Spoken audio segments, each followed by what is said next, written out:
We're in France, in the mountains of Alsace. When France fell in 1940, the Nazis annexed Alsace and immediately built a camp.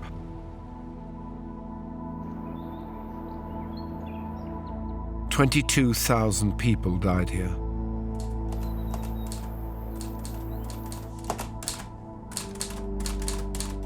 Boris Pahor, now 106 years old, was there.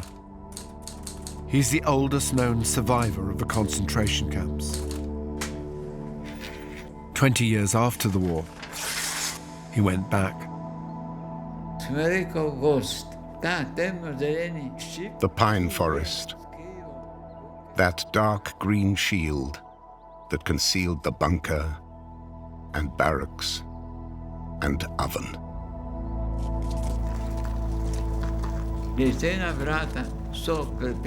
The door, strung with barbed wire, is closed, just as it used to be.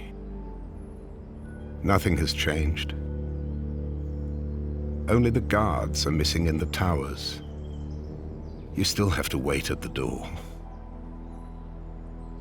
The only difference is that now a watchman emerges from a wooden hut, unlocks the door, and allows groups into his pitiless mountain corral.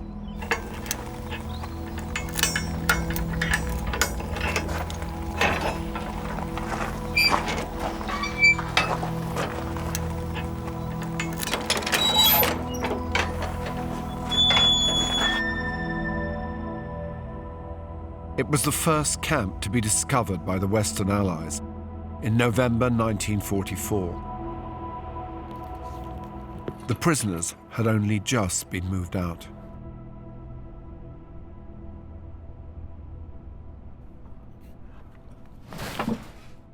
With the Allies came a Russian prince and British intelligence officer, Captain Yorka Galitzin. He collected evidence about the camp, but no one wanted to hear. In winter, a lot died from swollen limbs due to the cold. The majority of deaths were caused by shooting. No one was allowed to talk about the camp. But this man has told us just what it was like to be there.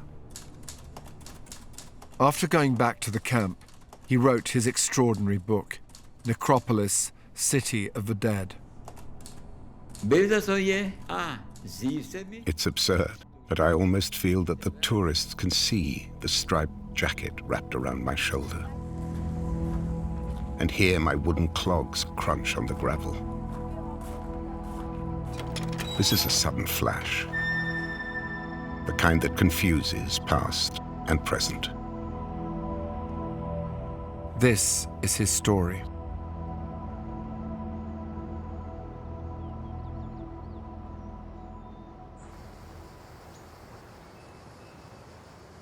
Boris Pahor now lives in Italy, overlooking the Bay of Trieste where he was born, but born a Slovenian. They would become a persecuted national minority in fascist Italy. It was from here that Boris was sent to the camps. Natzweiler was a relatively small camp, but one of the deadliest. Most people have never heard of it.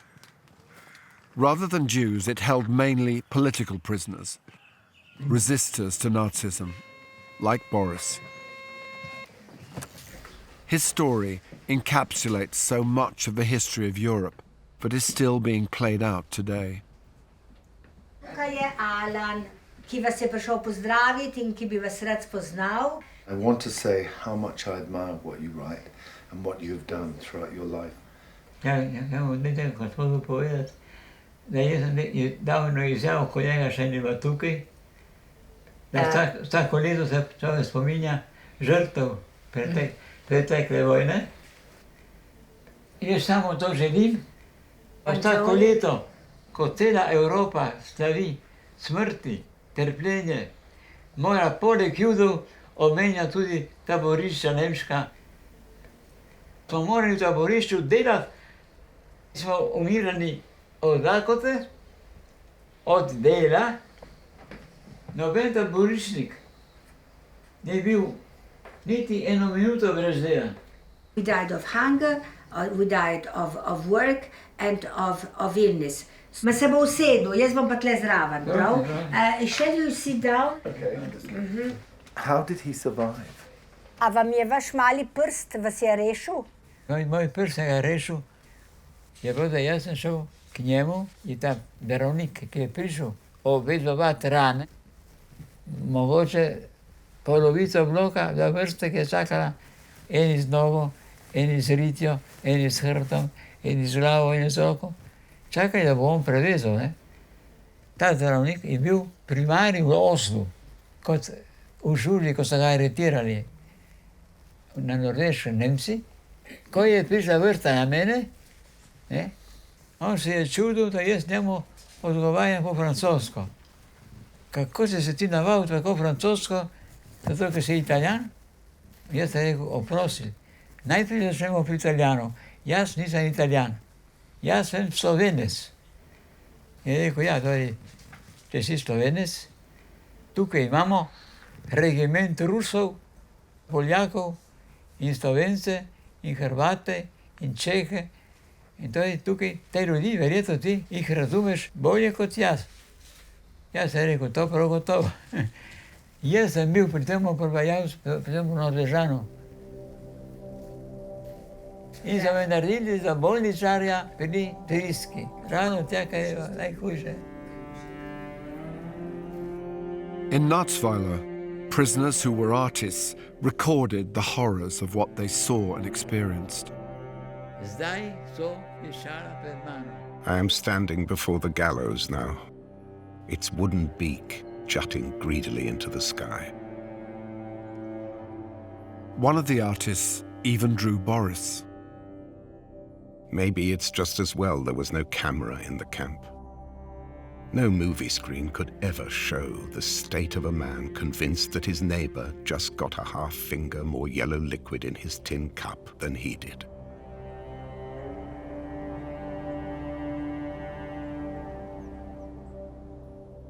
We all knew what the members of the work detail looked like when they were brought back to camp.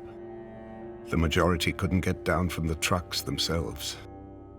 When they were put on the ground, they would squat or lie until someone finally hauled them off to the showers. The Germans seemed to require a slow rhythm for their sadism. Tongs, clamped round the neck, were used on those who had stopped breathing to move them to the ovens.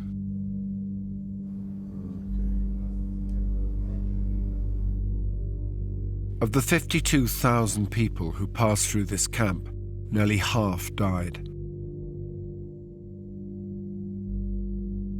The adult returns to the land of his childhood, only to discover how small the buildings of his memory really are, forgetting that he measured the world from Tom Thumb's perspective. But it wasn't in our childhood that we went up and down these stairs. Our helplessness was greater than a child's, for we lacked the advantage of innocence. Each of us, each day, calculated the distance between the ovens and his emaciated ribcage, his stick-like arms and legs.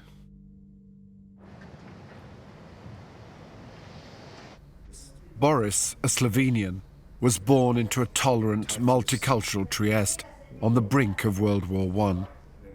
And of course the Slovenians had their place. They had the famous Narodni Dom, which was one of the biggest and most important community hall or community center. This was the image of a power of this community that was very important in Trieste. But World War I ripped their world apart. Trieste became part of Italy. Mussolini and fascism soon followed. The Slovenians in Italy lost their lives and their language. It was a turning point for Boris and his family. the Slovenian language was forbidden. Can you imagine that somebody takes away the right to speak your mother tongue? For him, everything started the moment he realized that in entering class he had to abandon his maternal tongue, like taking off dung-covered shoes so they don't dirty the parquet.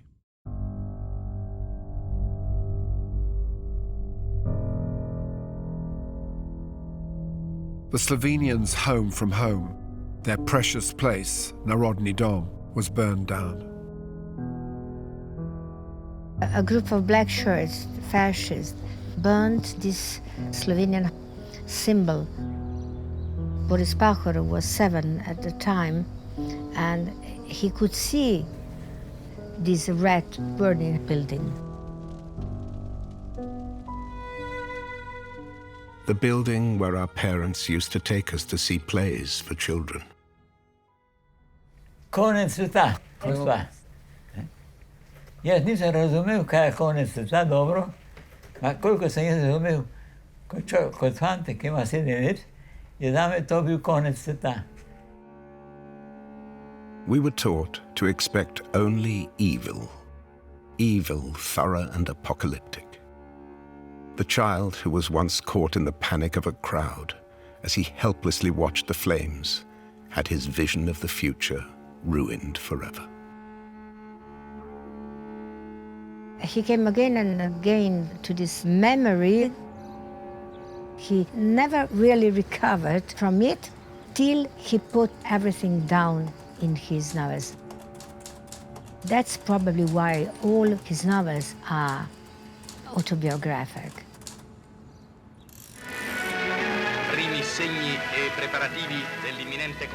Boris had to enlist in the army of the oppressor. It was 1940, World War II, and the Italian fascists were fighting alongside the Nazis. Boris was 26 years old. He felt all the absurdity of his situation. He was going to be part of the armed forces of a state whose project was to destroy the identity of his people. He came back from Italian army and he joined the community that organized the resistance. He was a partisan.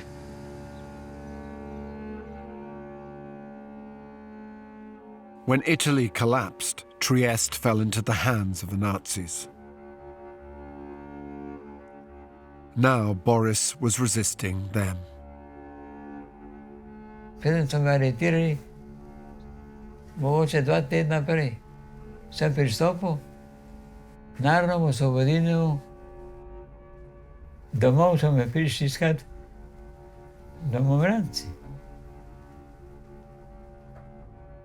They had found leaflets that he had in fact written, but they couldn't prove it. Niso mogli pogruntati, ker je bilo napisano na drugi sloj, ko so mi nekako sreče zamenjali 3 dni prej. Jaz sem imel tako kot to, ta je na Remington.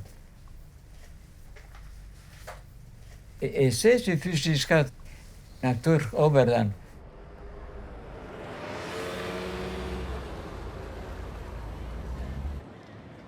It was in this palace, with its arcades, that the Nazi secret police had installed itself. It was there that I was driven in an officer's open-top car in February 1944. For guests of my kind, there were underground places, concrete cells. Zdaj so mi začeli na prvi na lep način, kako da oni, če jaz bi bil človek, ki bi lahko igral dve igri hkrati, eno s njimi, eno s partizani. Ne?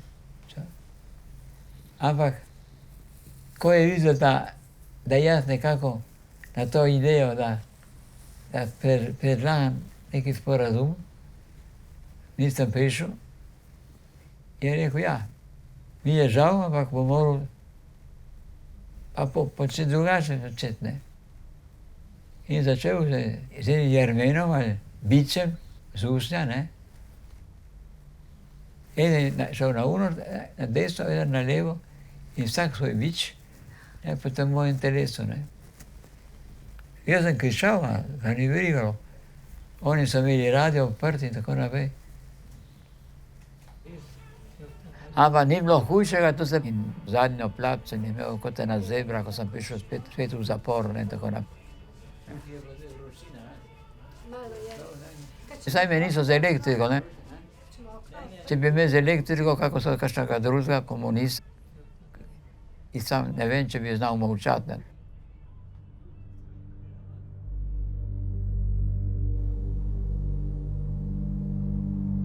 The very worst was when the Nazis locked him for 24 hours in a cupboard. Pa gotovo, da mi je bilo strah, da se bom zadušil, sem se bal jaz.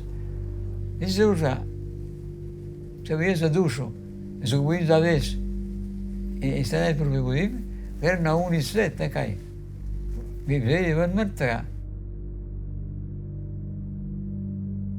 Ampak v Dachau so me poslali. Hudo se je začelo takrat, ko smo prišli noti v ta velik prostor, ki je bila.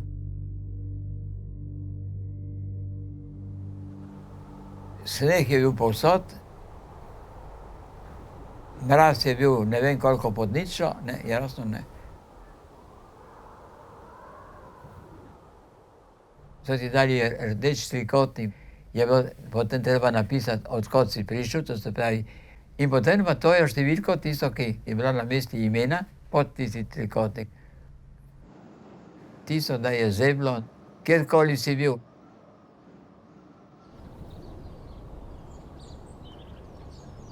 Do postaje, potem so z vlakom nas peljali do Alzacije, smo se ustavili v kraju, ki se je imenoval St. Marijo Milne. Tukaj potem je začelo delo. Tračnice, ki so bile v predoru, smo morali s krampom in z lopato nekako vzeti iz mesta. It was in Sainte-Marie that Boris did the damage to his finger that was to save his life in the camp where he went next and stayed the longest. Natzweiler. It was April 1944.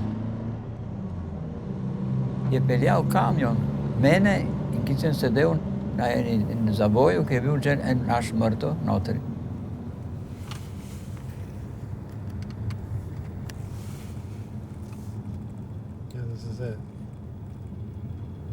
Kraj je lep, kakor v vseh planinah, ne, to je normalno, ne, da razgled je bil lep in tako naprej, ne, tudi. Ampak lakota je bila spet kakor ponavadi, ne.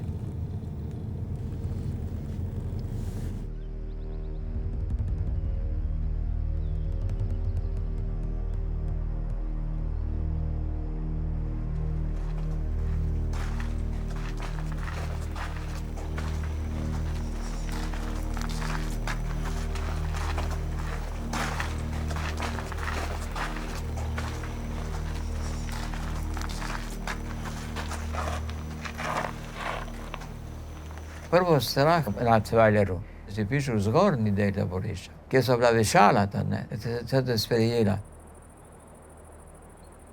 In da si videl po stopnicah dol te barake. To so tudi ti povedali, tam spodaj je peč. Edini izhod je skozi dimnik. Takoj pri vhodu je bil prostor zelo širok. Mi so nas peljali v barako. In tam se je bilo treba sleči vse do nagega in da so obrili glavo na balin v koraku, pazdeho. Človek je bil brez vsake dlake na teles. Ne, najprej smo šli pod prh.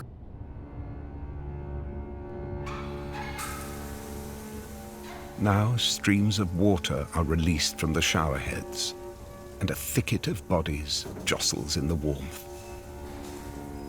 Arms scrubbing arms with hard soap.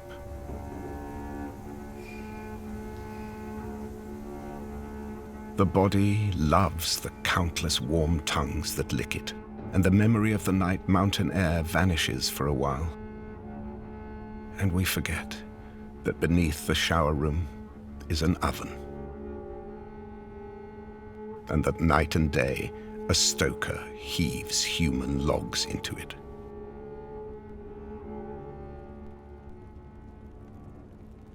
Even if the bodies think that soon they might be used to heat the water, the pleasure offered by this wet warmth is not lessened.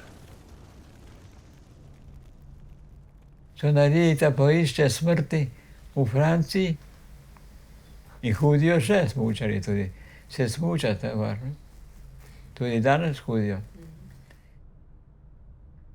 What was once the ski resort's hotel became the Nazi officers' quarters.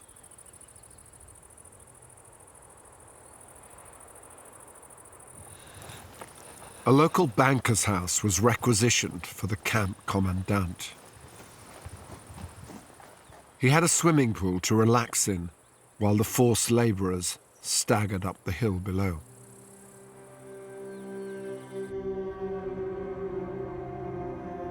An architectural firm designed the camp.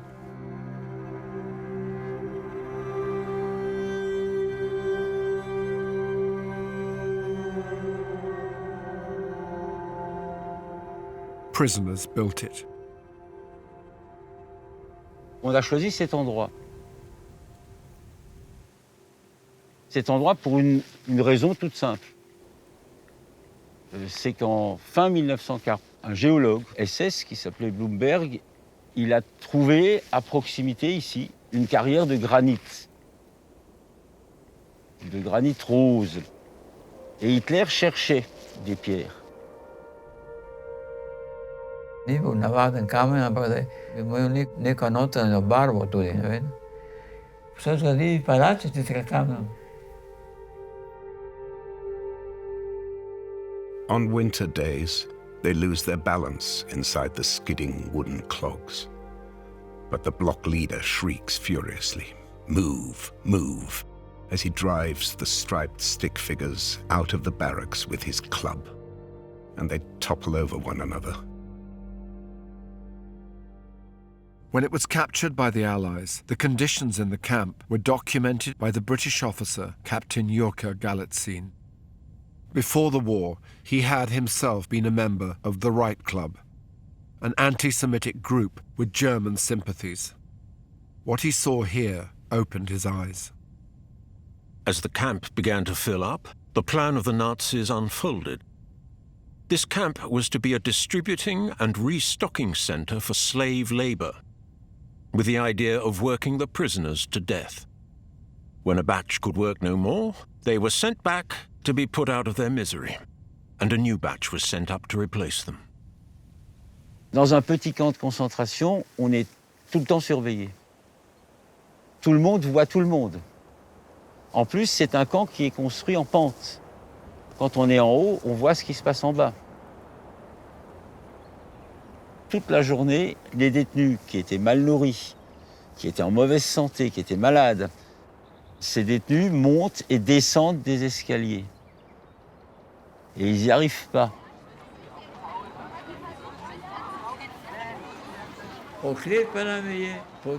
The steps gripped me like a vision of a doomed Mexican ruin. On these steps, which bend at each terrace like great stone knees, we reverted to a pre-rational state. They loomed before us like a flight of stairs in a bell tower. Another reason it took us an eternity to reach the top was that our feet, though our legs were like sticks, had swollen into white, fleshy lumps.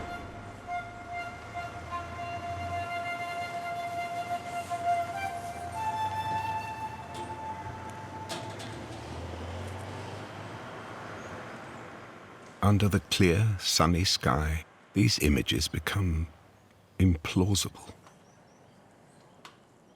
I realize that our forced processions have moved into the unreal realm of the past forever. My memories, which shift inside me like algae when stagnant water is stirred.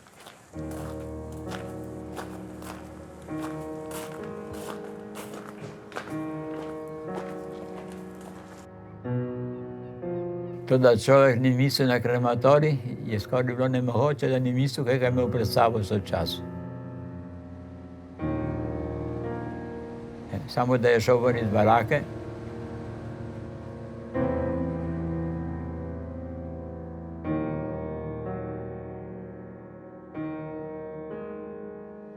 Tisto, ki je dišalo po ožganem, ki si mogel dihati, ali tudi nisi mogel reči, ne bom mislil na to, ker dihaš, ker ti postal tudi ti en del tistega žganega.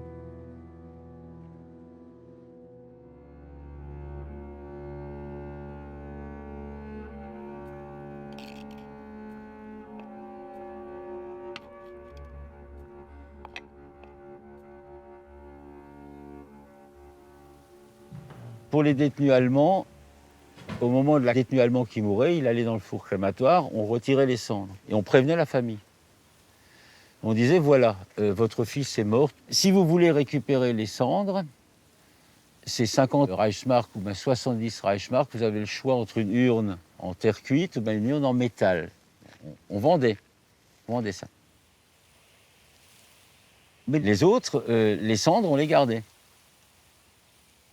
Il y en a certaines qui servaient pour les jardins du commandant, parce qu'il lui fallait des fleurs. Kramer, SS Hauptsturmführer, commandant of the camp, and so directly responsible for every crime.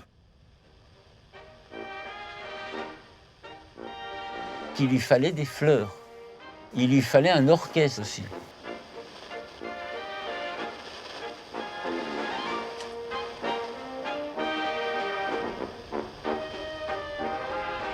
Igrali so tudi v Natzweileru, godba so imeli povsod Nemci. Godba je bila, da te je spremljala, ko si šel delati v kamnolom.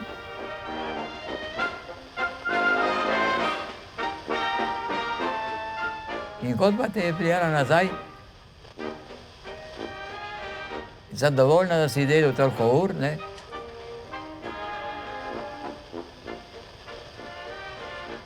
Vse skupaj je bil lari pari to, ne.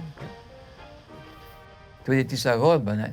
So bili srečni na neki način tisti, ki so z godbo nekako si reševali kruh, ne.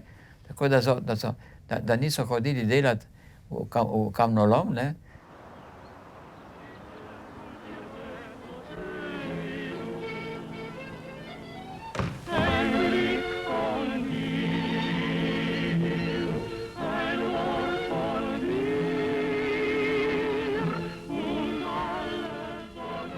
So SS working in a camp, they had some parties, for example, for Hitler's birthday. And they also had a cinema in the camp to watch some movies.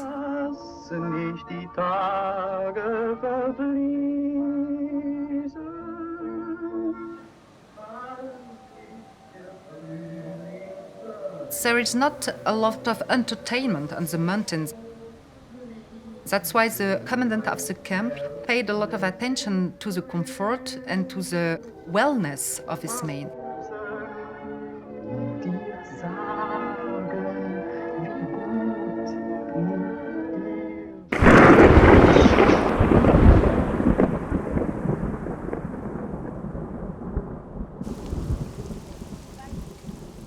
The group of tourists and tour guide approach.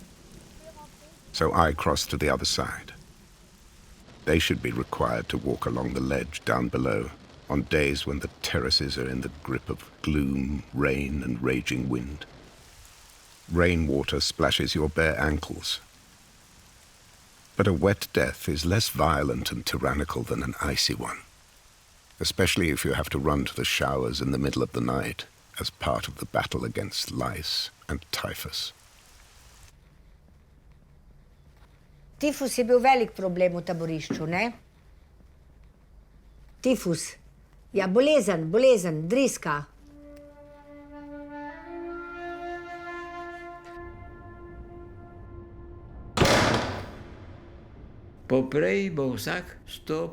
Each one steps out so a man can examine his crotch. There is no pubic hair, the barber's razor has seen to that. But on the ends of each emerging hair there might be a few nits. It's as though each penis is illuminated for some new rite of adoration. Maybe it's just as well there was no camera in the camp. For who knows what people today might think of that herd of half-naked creatures, taking turns while the rest look on fearfully, incredulous that the member, exposed and withered, is the begetter of all the countless specimens of their two-legged breed. Today, these wizened creatures could be taken for a pack of dogs, trained through hunger to stand on their hind legs and sniff each other's parts. In this camp, in all the concentration camps, animals were better treated than deportees. If you read the SS rules for dogs, it's totally crazy. They had to get food every day with meat, with a very specific number of calories. They had to get fresh water, and if a dog was getting sick, the SS had to call immediately the pet doctor. It's another terrible contrast between the way of treating men in the camp and treating dogs.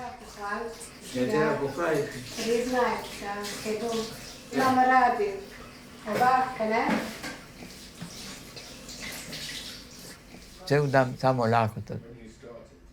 Je bila bolj glavna misel ta, ko na smrt. Ne?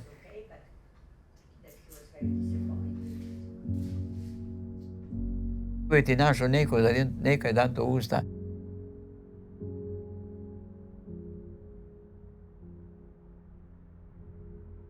Recimo ministru, ko sem jaz imel pravico zaradi svojega prevajanja, ko so prišli iz dela, zvečer, lasni se razumeti, lahni smo smeli, cel dan in vsako uro. All of us saw that slither of bread moving only towards himself. Even if a man gives no outward sign, the animal within silently opens its jaws and bares its claws. I think food was most important weapon for the Nazis. And it was the case with Capot, who received one piece of bread more than the other deportees. These senior prisoners, known as capos, were usually German and chosen from among the common criminals, e.g. murderers, or sexual perverts, e.g. sadists. They were allowed to beat up or strike fellow prisoners. If a capo were to kill another prisoner, it would be completely overlooked. If a SS man shot deportees telling he was trying to escape, he received some more food, some more schnapps to drink, and sometimes a day of holiday because he shot someone. Capos would push prisoners over a line they were forbidden to cross, and the guards would shoot them. Certain prisoners who were considered more dangerous or who had attempted to escape were designated NN. Nacht und Nebel. Night and fog. They could be shot for the slightest misdemeanor.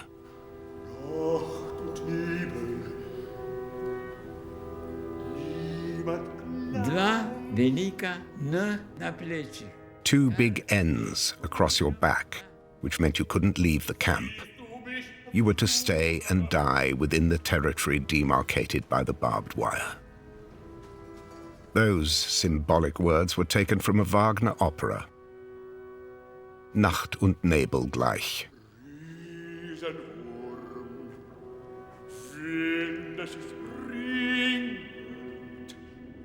A bolniška smrt si šel skozi noč. Tisto, ko so se začeli megliti možgani, da nisi več razumel. Da si živ, ne, za mene mrtev pravzaprav, ne. Another major category at Natzweiler were the gypsies. classified as both asocial and racially impure. The gypsies were experimented on with poison gas. The prisoners were used unhesitatingly as human guinea pigs.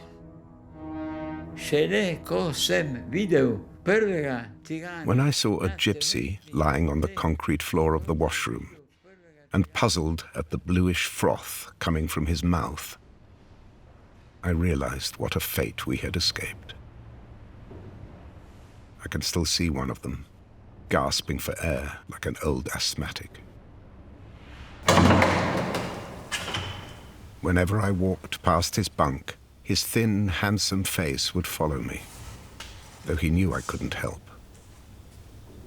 Perhaps he wanted me to experience his fate in all its futility and keep him company on his lonely journey.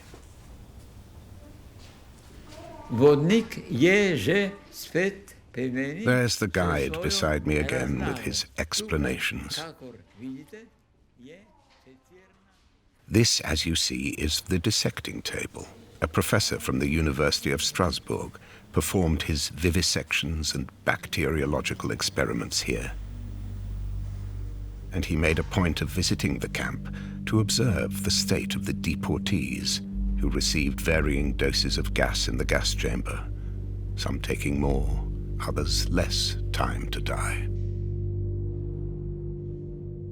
That professor from the university the Nazis had taken over in Strasbourg was an anatomist. His name was August Hirt. He was a staunch Nazi. You can almost see the rubber gloves and the refined hands that will soon pull them on. I think I would rather be standing in front of the oven than by that table with its yellowed tiles. The oven, for all its crudity, is cleaner. I never asked where the gas chamber was. It was at Hirt's request to Commandant Kramer that the gas chamber was built. It was down by the officers' quarters, outside the compound, in a building that used to be the ski resort's dance hall.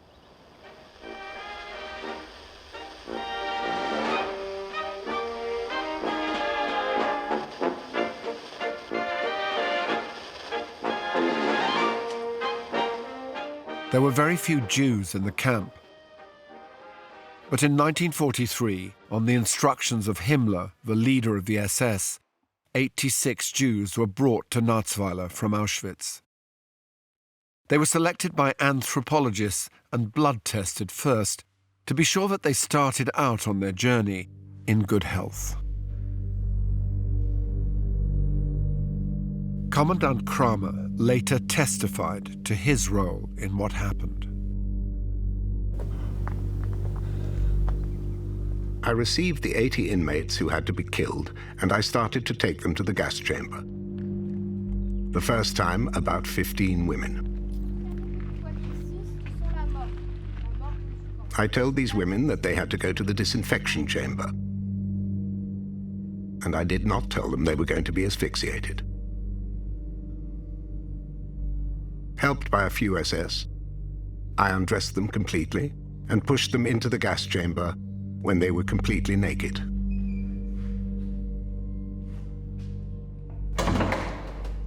When I closed the door, they started to howl.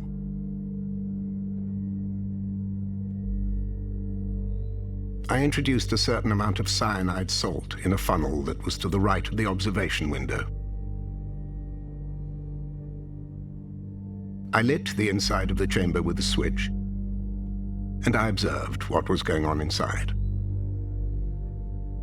I have seen that these women continued to breathe for about half a minute, and then they fell on the floor. When I opened the door, I found that these women lay without life and that they were full of excrement.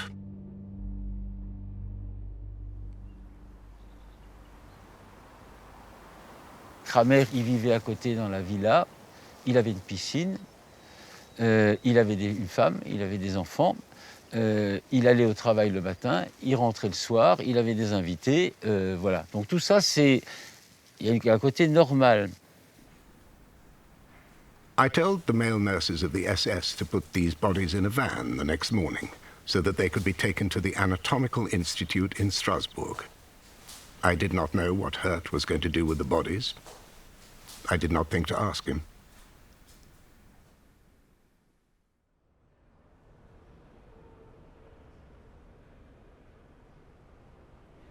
Son idée, c'était de faire comme un musée zoologique d'une espèce disparue. Et il pensait qu'il n'y aurait sans doute plus de juifs après la guerre, et que son institut était le lieu de prédilection pour former une collection de squelettes de juifs. Donc on voulait les documenter scientifiquement, comme s'il s'agissait d'un groupe d'animaux qui allait disparaître.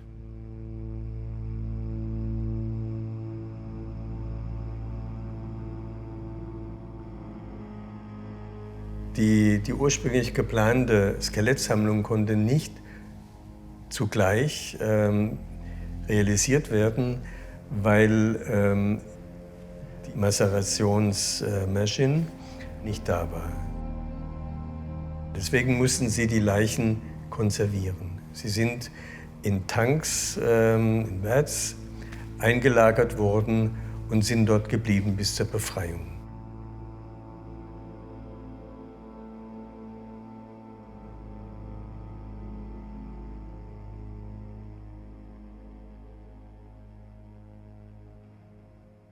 Ces 86, ça représente la totalité des 6 millions qui ont été gazés. Ces 86 sont le résumé de ces 6 millions. Et c'est en ça qu'ils sont extrêmement importants. Parce que l'objectif, c'était effectivement de dire, vous voyez, on vous en a gardé 86. Comme ça, vous verrez ce que c'était. Et grâce à nous, et vous pourrez nous dire merci, on vous en a débarrassé. Donc c'est terrifiant, mais ça a eu lieu ici.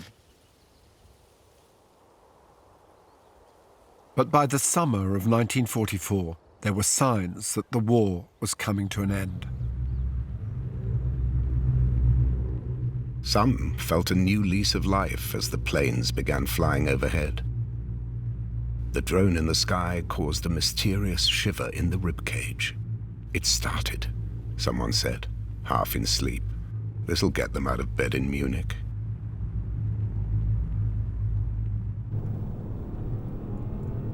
The Allies were getting closer. Fighting was intense. But it wasn't over. A local resistance group planned to liberate the camp. They were captured and shot. The guide's calm voice accompanies me. This, he says, is the room where executions took place. Notice how the floor is gently sloped to allow the victim's blood to run off. 108 members of the Alsatian resistance perished in this room. I shoved my way to the door, annoyed by the crowd.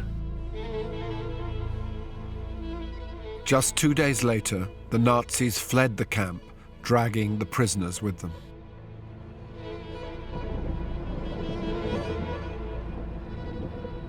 They hung onto the steps and crawled up on all fours.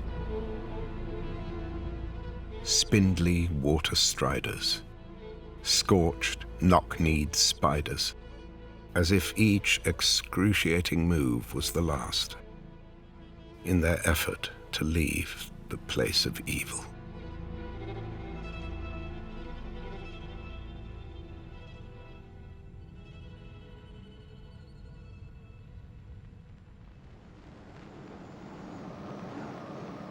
It was 2 months later that the United States Army entered the camp, now empty of its prisoners. This is when Captain Galitzine came to the camp and began to research his report, which fell on deaf ears. Many victims were probably shot as they were forced down these steps. Here in this room, the bodies were stacked and fed into a lift, which led them up to the furnace.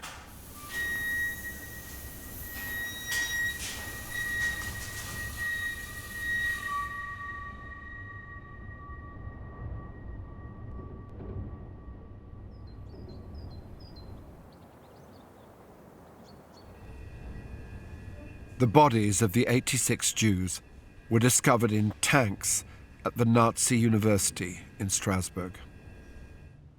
Auguste Hirt comprend que sa collection risque d'être mise aux mains des Alliés. Et donc il ordonne à ses assistants de découper les corps, d'enlever les matricules qui étaient tatoués sur les bras et d'incinérer les viscères, les corps, etc. Mais dans la précipitation, les assistants d'Auguste Hirt n'ayant pas réussi à terminer leur macabre tâche.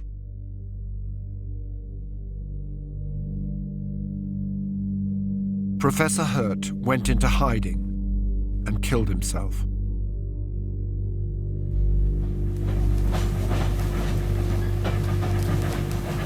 Boris was sent back to Dachau, then to the camps at Dora and Harzungen. He ended up in Bergen-Belsen, where he was finally freed when the camp was liberated on the 15th of April, 1945. Kramer, camp commandant, is taken into custody. Ironically, Kramer was there too. He was known as the Beast of Belsen for running this vast and deadly camp.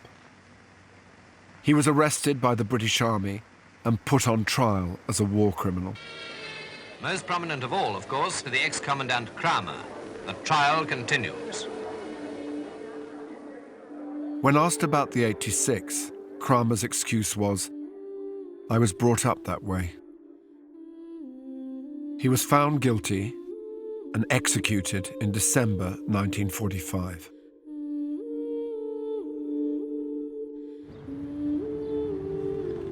Boris made his way to Paris. Diagnosed with TB, he was sent to a sanatorium to recover. Boris spent nearly a year and a half in that sanatorium outside Paris.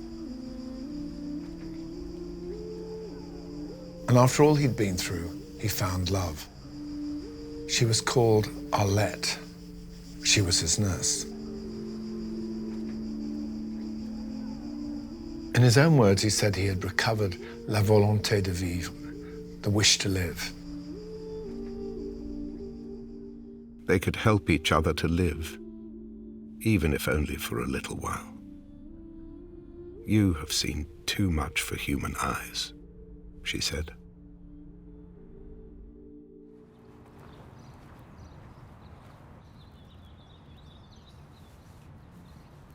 It took 60 years to discover the identity of the 86 Jews.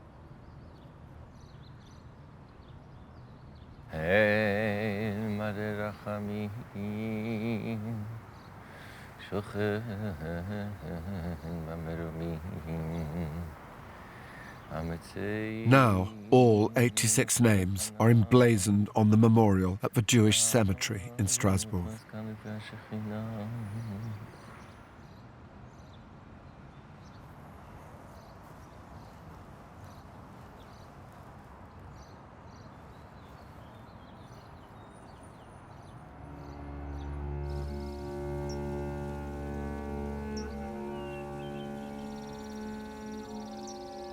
This grass was here before it.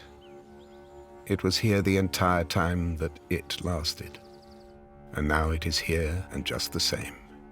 Its withered and faded yellow frailty, the existence of any grass, of all the grasses in the world, becomes absurd.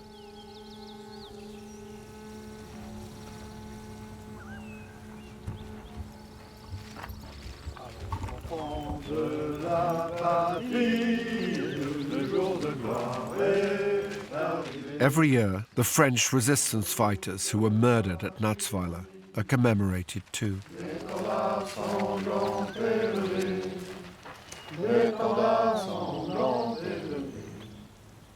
Honor e patrie.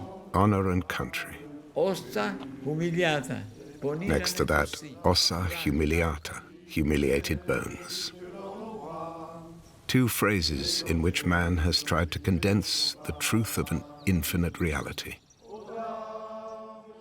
What fills me with defeat now is the silence which has enshrouded our humiliated bones.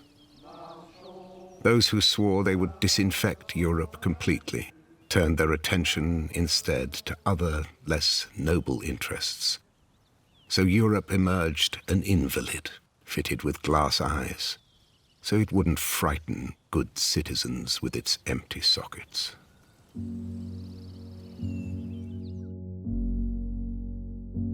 Parcokol, ne, da si lahko potem, kot fantek, ki ima 7 let, je zame to bil konec sveta. 99 years ago on this day, the young Boris watched the building he treasured burn down. And now he returns to be honored at a special commemorative ceremony.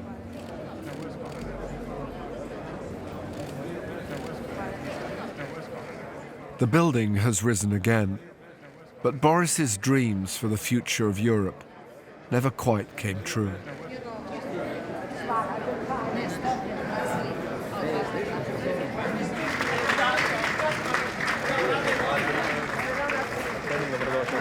But at least Slovenia did eventually become an independent country with its own president.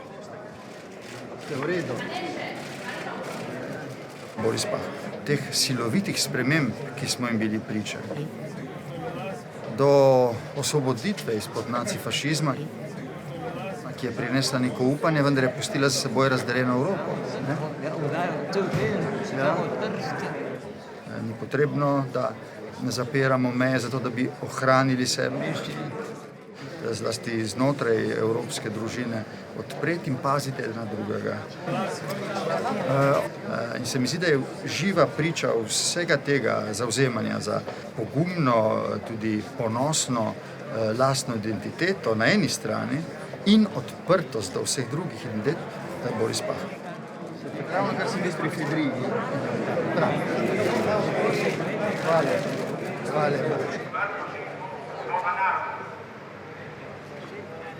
Osebno sem mislil, potem človek bo spremenil svoj način obravnave življenja, razmerje do drugega.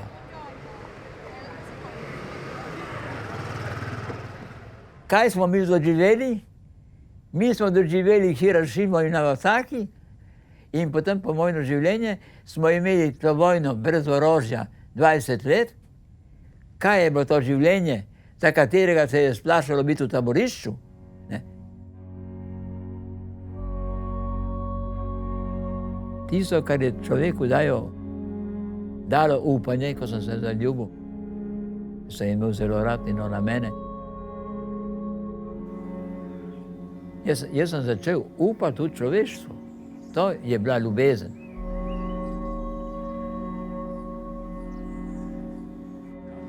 Ja, tukaj dol to je eno najlepših razgledov.